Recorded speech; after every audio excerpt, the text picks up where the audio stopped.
एक series start किए थे टॉपिक वाइज PYQs क्वेश्चंस करना है।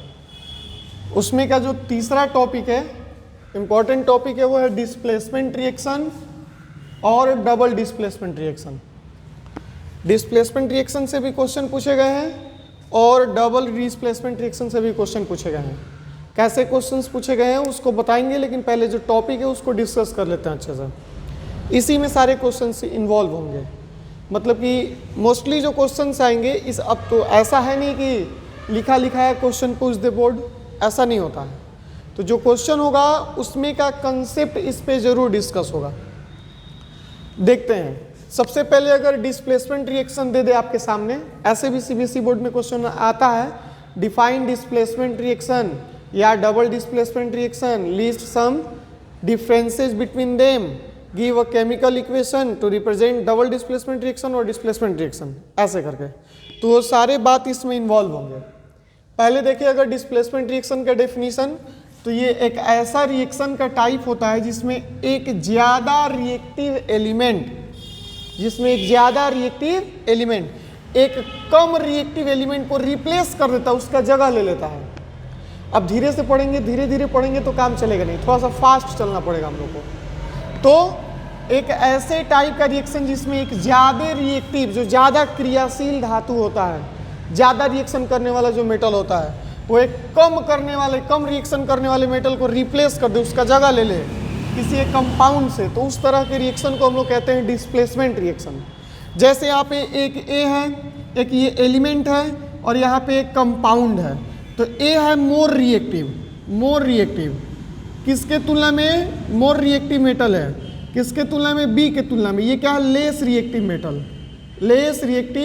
मेटल। तो जो इस मेटल का प्रभाव होगा, ज़्यादा रिएक्टिव वाला जो है वो कम रिएक्टिव को हटा देगा इसके जगह से, और हटा के खुद उसका जगह ले लेगा। मतलब जो कंपाउंड बना है उसमें से B हट गया, कौन चला गया? A चला गया। तो ये A किसका जगह ले लिया? B का। मतलब कि ये कम रिएक्टिव जो मेटल था उसको रिप्लेस कर दिया A, ये ज़्यादा रिएक्टिव मेटल। इस तरह से जो ये रिएक्शन हमारे सामने दिख रहा है, इसको हम लोग डिस्प्लेसमेंट रिएक्शन कहते हैं, क्योंकि एक ज़्यादा रिएक्टिव जो मेटल है एक कम रिएक्टिव मेटल को डिस्प्लेस कर दिया है। तो B का जगह ले लिया है तो AX बन गया, A इसके जगह पे आ गया तो AX बन गया, और B को अलग कर दिया यहाँ पे B का फॉर्मेशन। जैसे केमिकल रिएक्शन भी लिखना हमारा कर्तव्य है भाई, पढ़ा रहे हैं तो सिर्फ ABX और ABY करके ऐसे काम नहीं चलेगा। एक थोड़ा सा रिएक्शन देख लेते हैं। तो ये जैसे जिंक है और कॉपर सल्फेट है। जिंक जो है सॉलिड स्टेट में और जो कॉपर सल्फेट है वो एक्वस स्टेट में है, एक्वस सॉल्यूशन के स्टेट में है। अगर जिंक का रिएक्शन कॉपर सल्फेट से कराते हैं तो जिंक जो होता है कॉपर से ज़्यादा रिएक्टिव होता है। जिंक जो है वो कॉपर से क्या है? ज़्यादा रिएक्टिव। ये कैसे मालूम चलेगा कौन ज़्यादा रिएक्टिव है कौन कम रिएक्टिव है? तो उसके लिए पढ़ना पड़ेगा रिएक्टिविटी सीरीज। रिएक्टिविटी सीरीज बताता है कि कौन से एलिमेंट ज़्यादा रिएक्टिव है और कौन से एलिमेंट किससे कम रिएक्टिव है। वे एक ट्रिक भी है, एक वीडियो में हम लोग रिएक्टिविटी सीरीज का बात कर लेंगे, जिससे मालूम चलेगा कि कौन सा एलिमेंट ज़्यादा रिएक्टिव होता है और कौन सा एलिमेंट कम रिएक्टिव होता है। रिएक्टिविटी सीरीज में ऐसे पढ़ना होता है, तो जिंक ऊपर की तरफ आता है और जो ये कॉपर है ये नीचे की तरफ आता है, सिल्वर के जस्ट ऊपर। Copper, silver, gold, platinum ETC ये नीचे आते हैं। तो जो ऊपर पाए जाते हैं वो ज़्यादा रिएक्टिव होते हैं और जो नीचे की तरफ पाए जाते हैं वो लेस रिएक्टिव होते हैं। मतलब कि जिंक ज़्यादा रिएक्टिव है और कॉपर क्या है? कम रिएक्टिव है। तो ये जो जिंक ज़्यादा रिएक्टिव है ये जाएगा कॉपर के पास और कॉपर को अलग कर देगा। तो जिंक अगर कॉपर के पास चला जाए तो ZnSO4 बन जाएगा, जिसको जिंक सल्फेट कहते हैं। ये कॉपर सल्फेट है, इसका कलर ऐसे ब्लू होता है सॉल्यूशन का, ये भी क्वेश्चन पूछा है। और जिंक जाके किसका जगह ले लेता है? कॉपर का, कॉपर को हटा देता है तो कॉपर सल्फेट बन गया। और यहाँ पे जिंक कॉपर का जगह लिया है तो जिंक सल्फेट बना और कॉपर अलग हो जाता है। तो इस तरह से देखा जाए तो इस रिएक्शन में एक ज़्यादा रिएक्टिव मेटल एलिमेंट क्या किया है? एक कम रिएक्टिव एलिमेंट का जगह ले लिया है, रिप्लेस कर दिया उसको। तो इस तरह के रिएक्शन को कहेंगे डिस्प्लेसमेंट रिएक्शन। अब एक इंपॉर्टेंट बात याद रखना ये कि जो भी डिस्प्लेसमेंट रिएक्शन होता है तो उसमें क्या होता है? एक मेटल होता है और वो रिएक्शन करता है एक सॉल्ट सॉल्यूशन से। एक मेटल जो होता है वो किससे रिएक्शन करता है? एक सॉल्ट सॉल्यूशन। जैसे ये एक मेटल है और कॉपर सल्फेट एक सॉल्ट सॉल्यूशन है, तो जो मेटल है वो किससे रिएक्शन करता है? सॉल्ट सॉल्यूशन से। कभी भी डिस्प्लेसमेंट रिएक्शन में होता है ये कि जो मेटल होता है वो सॉल्ट सॉल्यूशन से रिएक्शन करता है। नेक्स्ट जो इंपॉर्टेंट बात है ये है, देखो इस पे बेस्ड क्वेश्चन आया है जी, ये जो change of colour takes place but no precipitate is formed. Displacement reaction में कलर में चेंज आता है जैसे ऐसे देखे होंगे बहुत ही ज़्यादा फेमस कि एक आयरन नेल को कॉपर सल्फेट सॉल्यूशन में डाल देने पे कॉपर सल्फेट सॉल्यूशन का कलर चेंज हो जाता है। ऐसा क्यों? क्योंकि वहाँ पे डिस्प्लेसमेंट रिएक्शन हो रहा होता है। डिस्प्लेसमेंट रिएक्शन में कलर में चेंज आता है लेकिन कोई प्रेसिपिटेट फॉर्म नहीं होता है, कोई इनसोल्यूबल कंपाउंड वहाँ पे फॉर्म नहीं होता है। इनसोल्यूबल जो कंपाउंड्स का फॉर्मेशन होता है किसी रिएक्शन, उसी को प्रेसिपिटेट कहते हैं, और उस तरह के रिएक्शन को प्रेसिपिटेशन रिएक्शन भी कहते हैं। तो ये जो डिस्प्लेसमेंट रिएक्शन, इसमें कोई प्रेसिपिटेट फॉर्म नहीं होता है, लेकिन जो कलर में चेंज आता है वो आता है, 100% आता है। थोड़ा सा डबल डिस्प्लेसमेंट रिएक्शन में देखते हैं। डिस्प्लेसमेंट रिएक्शन में होता ये था कि एक जो हाईली रिएक्टिव एलिमेंट है, मोर रिएक्टिव एलिमेंट है, मेटल है, वो लेस रिएक्टिव मेटल का या एलिमेंट कह लो, उसको क्या कर देता है? रिप्लेस कर देता है। क्या कर देता है? रिप्लेस कर देता है। आगे इसमें अगर देखेंगे ना तो इसमें एक्सचेंज हो जाता है आयंस का, आयंस ही एक्सचेंज हो जाते हैं। दो कंपाउंड के बीच में रिएक्शन होगा, दोनों सॉल्ट होंगे और दोनों डिफरेंट मेटल के सॉल्ट होंगे, और दोनों सॉल्ट में से जो आयंस है उनका एक्सचेंज हो जाता है। जैसे में हमारे पास यहाँ पे लिखा हुआ है, exchange of ions takes place to form new compounds. A type of reaction in which exchange of ions takes place to form new compounds is called a double displacement reaction. देखो अगर देखा जाए ये कंपाउंड है और एक दूसरा compound है, ये सॉल्ट है और ये भी सॉल्ट है, ये एक ए का सॉल्ट है, एक मेटल है, और ये एक बी मेटल का सॉल्ट है। दोनों में रिएक्शन होगा तो सारे आयंस एक्सचेंज कर लेंगे अपने आप को। आयंस क्या कर लेंगे? एक्सचेंज कर लेंगे। मेटल पे प्लस चार्ज होता है, जैसे A प्लस होगा और X माइनस होगा। यहाँ पे देखा जाए तो B प्लस होगा और Y क्या होगा? माइनस होगा। ये मेटल है, ये भी मेटल है। दोनों का रिएक्शन करें तो क्या होगा? A के साथ जो X था वो नहीं आएगा, कौन आएगा? A के साथ Y आ जाएगा। कौन आ जाएगा?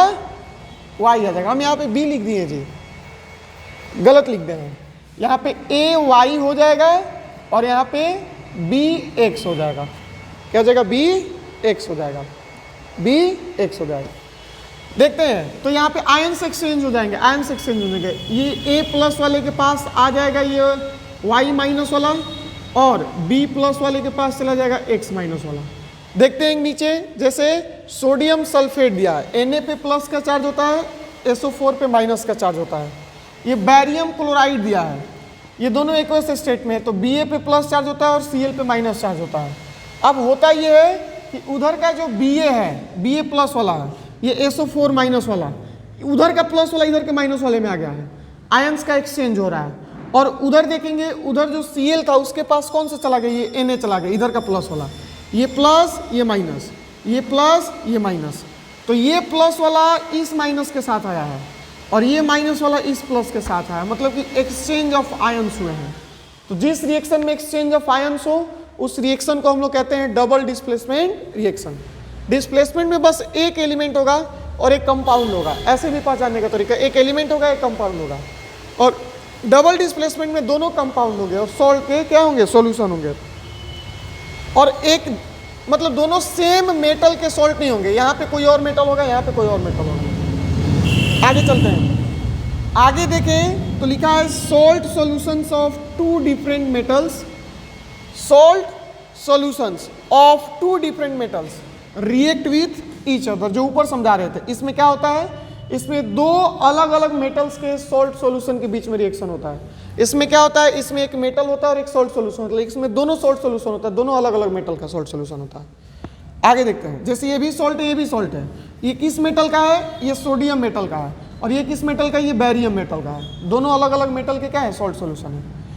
नेक्स्ट देखा जाए तो प्रेसिपिटेट का इसमें फॉर्मेशन, और डिस्प्लेसमेंट में प्रेसिपिटेट का फॉर्मेशन नहीं हो रहा था, लेकिन ये जो डबल डिस्प्लेसमेंट है इसमें प्रेसिपिटेट का फॉर्मेशन होता है, और इसके साथ साथ जो कलर होता है वो भी चेंज होता है। इसमें सिर्फ कलर चेंज होता था, प्रेसिपिटेट का फॉर्मेशन नहीं होता था, लेकिन इसमें कलर भी चेंज होगा और प्रेसिपिटेट का फॉर्मेशन भी होगा। अब इस पे बेस्ड थोड़ा सा एक क्वेश्चन देखते हैं, PYQ जो है, इसके अंदर ही बहुत सारे क्वेश्चंस डिस्कस कर दिए गए हैं, ठीक है। अब इसके अलावा भी जो इंपॉर्टेंट क्वेश्चन है आपके सामने एक लाना बनता है।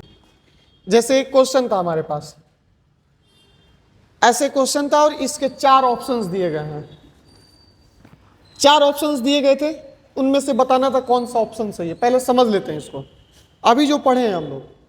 जैसे मैं कह रहा है क्वेश्चन कि इन डबल डिस्प्लेसमेंट रिएक्शन, एक डबल डिस्प्लेसमेंट रिएक्शन है, सच एज जो क्या है वो रिएक्शन है sodium sulphate Na2SO4, sodium sulphate यहां पे लिखा हुआ है, अभी जो एग्जांपल हम लिखे थे यहां पे सोडियम सल्फेट है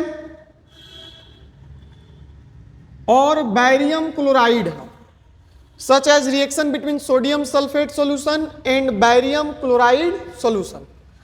ये एक दे दिया डबल डिस्प्लेसमेंट रिएक्शन बोल के, दोनों के बीच का डबल डिस्प्लेसमेंट रिएक्शन है। अब आपको बताना है क्या हो रहा है, यहाँ पे exchange of atoms takes place, atoms का एक्सचेंज हो रहा है। एटम का एक्सचेंज होने का मतलब यहाँ पे Na2 है तो इसमें से एगो Na निकल के चला जाए उसमें से एगो Ba निकल के आ जाए उसमें से एगो Cl निकल के आ जाए इसमें, ऐसे। तो एटम का एक्सचेंज, एटम में सल्फर है तो क्या सल्फर निकल के जाएगा, क्या अकेले ऑक्सीजन निकल के जाएगा, नहीं, एटम का एक्सचेंज नहीं होता। अभी हम ऊपर डेफिनेशन लिखवाए थे, exchange of ions takes place, ions का एक्सचेंज होता है। आयंस मतलब क्या, जिस पे कोई चार्ज हो, जैसे Na+ हो गया, SO4 पे 2- हो गया, ये सब आयंस है। तो एटम का एक्सचेंज नहीं हो सकता, कभी नहीं हो सकता, एटम का एक्सचेंज नहीं होता है।